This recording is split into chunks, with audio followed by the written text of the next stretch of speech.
नाम है गरिमा सिंह।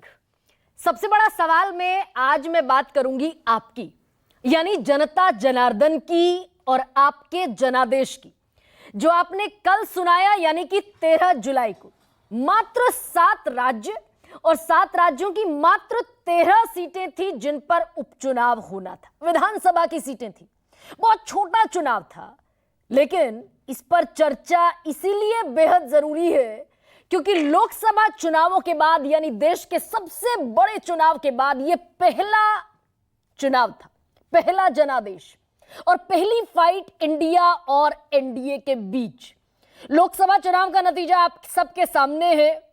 इंडिया गठबंधन विपक्ष के तौर पर 10 साल बाद इतनी मजबूत स्थिति में संसद में पहुंचा और कल की ये जो 7 राज्यों की 13 सीटें थी, इस जनादेश का जिक्र करना, इसका एनालिसिस करना, विश्लेषण करना बड़ा लाजमी इसलिए है क्योंकि इन 13 सीटों में से 10 सीटों पर इंडिया गठबंधन काबिज हुआ। हालांकि इंडिया गठबंधन जिसमें टीएमसी भी है, वेस्ट बंगाल में क्लीन स्वीप टीएमसी ने किया, ममता बनर्जी बल्ले बल्ले। अलावा इसके इसी में पंजाब भी है, बड़े शानदार मैंडेट के साथ पंजाब ने 1 सीट पंजाब में आम आदमी पार्टी ने हासिल की, उसका भी जिक्र करेंगे। इंडिया ब्लॉक का भी जिक्र करेंगे और बीजेपी बंगाल में जिन सीटों पर काबिज थी वो हारी। और ये पूरा जो सिलसिलेवार तरीके से टेबल है ये मैं आपको बता दूं। सबसे पहले मध्य प्रदेश का जिक्र, क्योंकि मध्य प्रदेश की मात्र 1 सीट थी और लोकसभा चुनाव याद कीजिए 29 में से 29 सीटें, यानी कि छिंदवाड़ा की जो सीट थी, जो बरसों बरस से कमलनाथ यानी कि कांग्रेस का गढ़ थी, वो छिंदवाड़ा की सीट भी इस बार के लोकसभा चुनाव में बीजेपी अपने पाले में करके ले गई। लेकिन उपचुनाव में मध्य प्रदेश की 1 सीट थी अमरवाड़ा, बीजेपी जीत गई, लेकिन जीती कितने अंतर से? मात्र 3027 वोटों के अंतर से। यह अमरवाड़ा की सीट मध्य प्रदेश। इसके बाद बिहार ने एक बड़ा गजब का मैंडेट दिया, रुपौली की सीट थी, रुपौली विधानसभा पर उपचुनाव हुए। आरजेडी ने बीमा भारती को खड़ा किया, जो जेडीयू से टूटकर आई और आरजेडी में शामिल हुई, पूर्णिया से चुनाव लड़ा, पूर्णिया से पहले हारी और 1 महीने के भीतर भीतर अब रुपौली से भी बीमा भारती हार गई।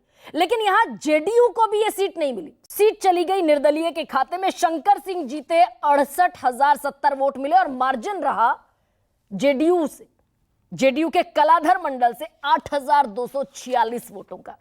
तो बिहार का मैंडेट क्या कहता है? हालांकि हाल फिलहाल में बिहार में विधानसभा चुनाव अभी नहीं है, लेकिन बंगाल का जिक्र करना बेहद लाजमी हो जाता है। बंगाल में जो सीटें थी जिन पर चुनाव था, 4 सीटें, और चारों की चारों सीटें भारतीय जनता पार्टी हार गई। इनमें से सिर्फ 1 सीट थी टीएमसी के पास, 3 सीटों पर भारतीय जनता पार्टी काबिज थी। और यह भी आपको याद होगा कि जब बंगाल में चुनाव हुए विधानसभा के, कोरोना की जबरदस्त लहर थी, अमित शाह, नरेंद्र मोदी सब ने ताबड़तोड़ प्रचार किया और उसका नतीजा यह हुआ कि पश्चिम बंगाल में पहली बार भारतीय जनता पार्टी विपक्षी पार्टी के तौर पर, नंबर 2 पार्टी के तौर पर सामने आ गई। लेकिन ये जो मैंडेट है, और बड़े शानदार मार्जिन से जीती टीएमसी ने चारों की चारों सीटें, क्लीन स्वीप, लैंडस्लाइड एक तरीके से। अगर सिर्फ इन 4 सीटों का जिक्र करूं, बागदा जीती 33,455 वोटों से, रानाघाट दक्षिण 39,048 वोटों से, मुकुटमणि अधिकारी जीत गए तृणमूल कांग्रेस के, रायगंज 50,077 वोटों से जीती तृणमूल कांग्रेस, और मानिकतला जो चौथी सीट थी वो सबसे ज्यादा अंतर से 62,312 वोटों के अंतर से, वो भी तब जब विधानसभा क्षेत्र लोकसभा के क्षेत्रों से अपेक्षाकृत छोटे होते हैं, वोटर भी कम होते हैं एक विधानसभा सीट पर। और अब आते हैं हिमाचल प्रदेश पर। हिमाचल प्रदेश में बीजेपी की सरकार, हिमाचल प्रदेश में माफ कीजिए कांग्रेस की सरकार है, लेकिन सिर्फ 1 सीट वहां बीजेपी जीत पाई, हमीरपुर की, और वो भी अंतर रहा मात्र 1,571 वोटों का। और 2 सीट कांग्रेस अपने नाम कर ले गई। 1 सीट पर तो बाकायदा हिमाचल प्रदेश के मुख्यमंत्री सुखविंदर सुक्खू ने अपनी व्यक्तिगत छवि भी दांव पर लगा दी, अपनी ही पत्नी को खड़ा कर दिया, कमलेश ठाकुर को। खैर, लेकिन कमलेश ठाकुर जीत गई 9,399 वोटों से। और हिमाचल प्रदेश की जो 2 सीटें थी वो दोनों कांग्रेस अपने नाम कर ले गई। 3 सीटें, 3 में से 1 बीजेपी और 2 कांग्रेस। उत्तराखंड, यहां से एक बड़ा संदेश मिला और इस बड़े संदेश को कांग्रेस ने बड़े दूर तक पहुंचाने की, पॉलिटिकल मैसेजिंग करने की कोशिश भी करनी शुरू कर दी। पवन खेड़ा ने कल कहा, पहले मैं नतीजा आपको बता दूं उत्तराखंड का। बद्रीनाथ की एक सीट थी जो हालांकि कांग्रेस के ही पास थी और कांग्रेस इसे रिटेन करने में कामयाब रही। 5224 वोटों से लखपत सिंह बुटेला कांग्रेस के जीत गए और इसी सीट को अयोध्या की तरह एक सिंबल बनाने की कोशिश कल से नजर आई। पवन खेड़ा ने भी प्रेस कॉन्फ्रेंस की, क्योंकि उत्तराखंड की एक दूसरी सीट भी थी मैंगलोर, जो मात्र 422 वोटों से कांग्रेस जीती। दोनों उत्तराखंड की दोनों सीटें कांग्रेस ने अपने नाम कर ली। लेकिन कल पवन खेड़ा ने प्रेस कॉन्फ्रेंस की और यह कहा कि बीजेपी के समर्थक कह रहे हैं कि मैंगलोर इसलिए कांग्रेस जीत गई क्योंकि वो मुस्लिम बाहुल्य इलाका है। तो अगर मैंगलोर इसलिए जीते तो बद्रीनाथ किस लिए जीते, अयोध्या किस लिए जीते, फैजाबाद किस लिए जीते? और आपको याद होगा कि लोकसभा चुनाव ने भी इसी तरह का जनादेश दिया था। पूरा जो सर्किट है फैजाबाद के आसपास, अयोध्या के आसपास, जिसमें प्रतापगढ़ है, जिसमें इलाहाबाद है, जिसमें सुल्तानपुर है, अयोध्या है यानी कि फैजाबाद की सीट और चित्रकूट, ये सारी सीटें भारतीय जनता पार्टी एक लाइन से हार गई लोकसभा चुनाव में। और अवधेश पासी जो जीते तकरीबन 55,000 वोटों से फैजाबाद से, उन्हें एक सिंबल के तौर पर इंडिया ब्लॉक ने तब से लेकर आज तक सामने बढ़ाया। न मथुरा न काशी, इस बार सिर्फ अवधेश पासी, ये नारा भी चला फैजाबाद में।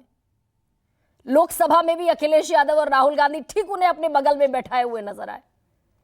और अब ये बद्रीनाथ की जो सीट कांग्रेस जीती, इस पर भी एक परसेप्शन बनाने की कोशिश विपक्ष की तरफ से, इंडिया की तरफ से तेज हो गई।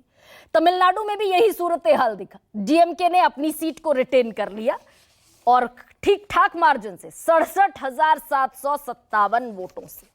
लेकिन 13 सीटें थी, 13 में से 10 गई इंडिया ब्लॉक के पास, 2 गई एनडीए के पास यानी कि बीजेपी के पास, और 1 गई निर्दलीय के पास। तो एक बड़ी पॉलिटिकल मैसेजिंग लोकसभा चुनावों के बाद क्या ये उपचुनाव का नतीजा दे रहा है। और सिर्फ बात यहीं पर खत्म नहीं होती, क्योंकि ये 13 सीटें तो निबट गई, लेकिन अभी 10 सीटें उस सूबे की भी बाकी हैं जो सबसे बड़ा सूबा है और जिसने सबसे बड़ा डेंट पहुंचाया भारतीय जनता पार्टी को लोकसभा के चुनाव में। 33 सीटों पर सिमट गई भारतीय जनता पार्टी 62 से, और अब 10 सीटों पर उपचुनाव है उसी उत्तर प्रदेश में। और आज का दिन बेहद महत्वपूर्ण है। प्रदेश कार्य समिति की बैठक हो रही है। आपको याद होगा अभी हाल फिलहाल में कितने सुर उठे बगावत के, शिकायतों के। सिटिंग विधायक कह रहे हैं कि इस स्थिति में 2027 नहीं जीतेंगे। पूर्व मंत्री कह रहे हैं कि अधिकारियों का जबरदस्त भ्रष्टाचार है, उत्तर प्रदेश 2027 बड़ी मुश्किल डगर है। तो आज कार्य समिति की बैठक हो रही है। 3000 से ज्यादा नेताओं का जमावड़ा है। योगी रहेंगे, जेपी नड्डा पहुंचे हुए हैं और खबर यह है कि स्मृति ईरानी भी इस बैठक में शामिल रही। तो ये जो ओवरहॉलिंग का एक प्रयास उत्तर प्रदेश में दिखना शुरू हो गया है। हालांकि 27 का गणित तो अभी बहुत दूर है, अभी नजदीक है महाराष्ट्र का, हरियाणा का और झारखंड का गणित, क्योंकि हरियाणा का भी मैंडेट तकरीबन डिसअपॉइंट करने वाला रहा भारतीय जनता पार्टी के लिए। महाराष्ट्र सामने है, झारखंड में बड़ा गड़बड़ झाला। हेमंत सोरेन जेल चले गए, जेल से वापस थोड़े सम्मान के साथ हाईकोर्ट की टिप्पणियां जो रही, उन्होंने मुख्यमंत्री को वापस मुख्यमंत्री की कुर्सी पर काबिज कर दिया। तो ये 3 स्टेट्स अब एक और बड़े लिटमस टेस्ट की तरफ लेकर जाएंगे। लोकसभा क्या फिर से अपने आप को दोहराएगा या फिर नतीजे कुछ और कहेंगे। और आप जानते हैं आज रविवार का दिन है, संडे स्पेशल एडिशन है, तो कोई पॉलिटिकल रिप्रेजेंटेटिव मेरे साथ नहीं होगा, सिर्फ वरिष्ठ पत्रकारों की जमात मेरे साथ होगी। मैं दो बयानों के साथ शुरुआत कर रही हूं। कल के इस उपचुनाव के मैंडेट के बाद जो आपने दिया, इसके बाद दोनों ही तरफ से किस तरीके के दावे हैं और किस तरीके की हुंकार है, सुनिए जरा। मैं सोशल मीडिया पे देख रहा था, कई टिप्पणियां भारतीय जनता पार्टी के समर्थक कर रहे थे, अरे मंगलौर तो मुस्लिम बाहुल इलाका है, कांग्रेस को जीतना ही था। तो मैं उनसे पूछना चाहता हूं, बद्रीनाथ 97.68% हिंदू है ना। बात हिंदू मुसलमान की नहीं है, बात है किस तरह की राजनीति आप इस देश पर थोपना चाहते हैं। वो ये देश स्वीकार नहीं करेगा। अयोध्या में जो हुआ आपने देखा, नासिक, रामेश्वरम, रामटेक, बद्रीनाथ, ऐसे तमाम ऐसे कई और मैं उदाहरण दे सकता हूं। मित्रों, अभी चैन से बैठने का समय नहीं है।